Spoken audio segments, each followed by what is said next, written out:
All horses are faster the way that engine roars. Welcome.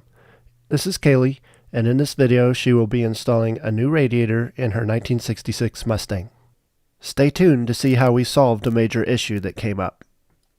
Here's the radiator coming out of the bubble wrap. You'll get a look at exactly what it looked like when it was brand new. As you can see, on the inside, the side that faces toward the engine, the fins were almost perfect. This is what I would have liked both sides of the radiator to look like. Here's a look at what the front actually did look like. As you can see, there are a few bent fins. Here Kaylee is installing one of the fittings that we salvaged off the old radiator, the transmission cooling lines attached to these. Notice that thread sealing tape has been applied to the threads.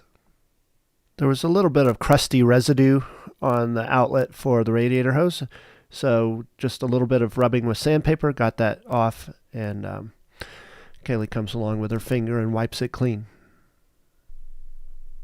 Now, when the big upper radiator hose is off is an excellent time to replace the radiator bypass hose.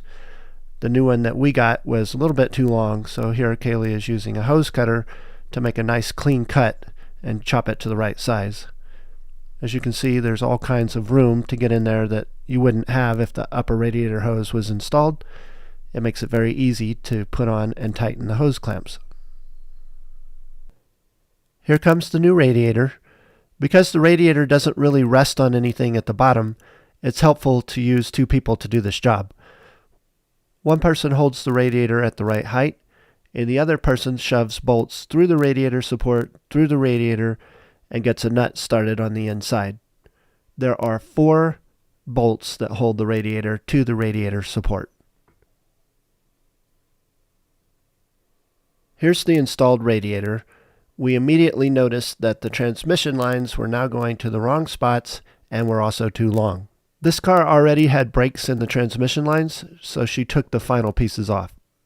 We figured it would be better to have the lower radiator hose already installed before bending new transmission lines, so that's what Kaylee set about doing. She did lubricate the outlet of the water pump before sliding the hose on. It makes it slide on much easier. What you want to do is use a water-based lubricant, and the obvious water-based lubricant choice here is antifreeze. It's very slippery and does a great job of helping hoses slide into place.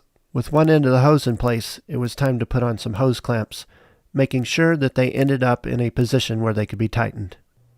Next, Kaylee lubricated the hose fitting on the radiator and then proceeded to shove the lower radiator hose into position.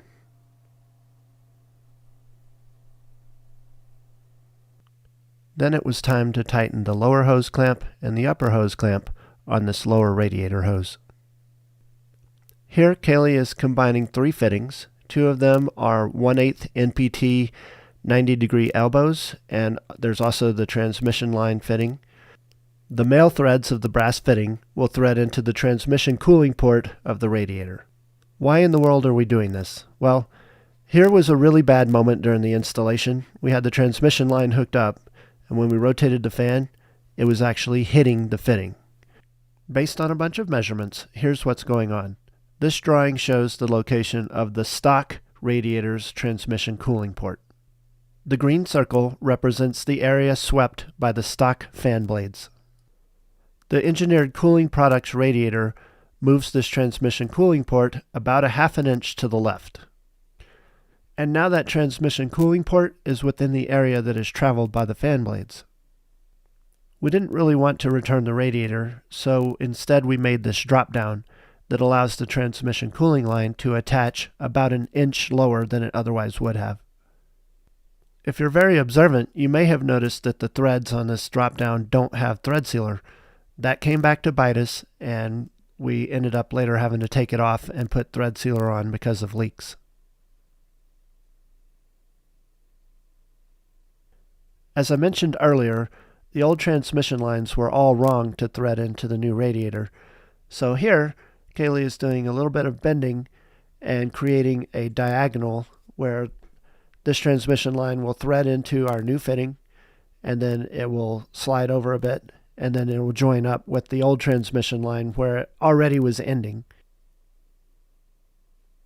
I'm not sure if this is really necessary, but I've always thought that where a hose is put on a hard line, there should be a little bit of a barb on the end of the hard line. So here Kaylee is putting a barb on both pieces that are going to be joined by a rubber hose.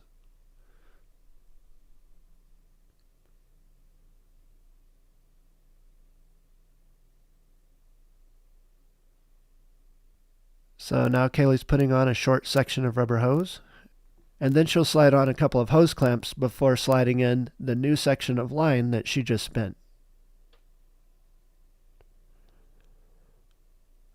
And it took some trial and error to get this, but the new section does thread in perfectly at this point.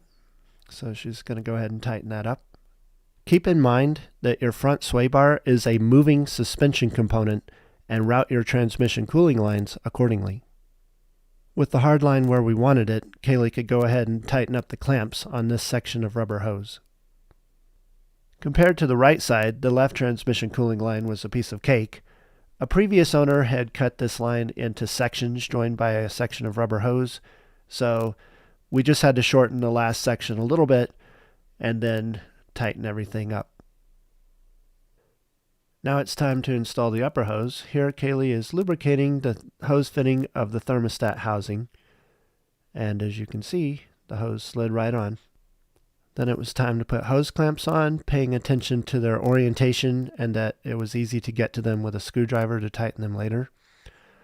A little bit of lubrication put on the upper hose barb of the radiator. I should also mention that this hose was a little bit too long as it came from the store, so we trimmed it to make it a perfect fit. Next, it was time to install a radiator overflow hose.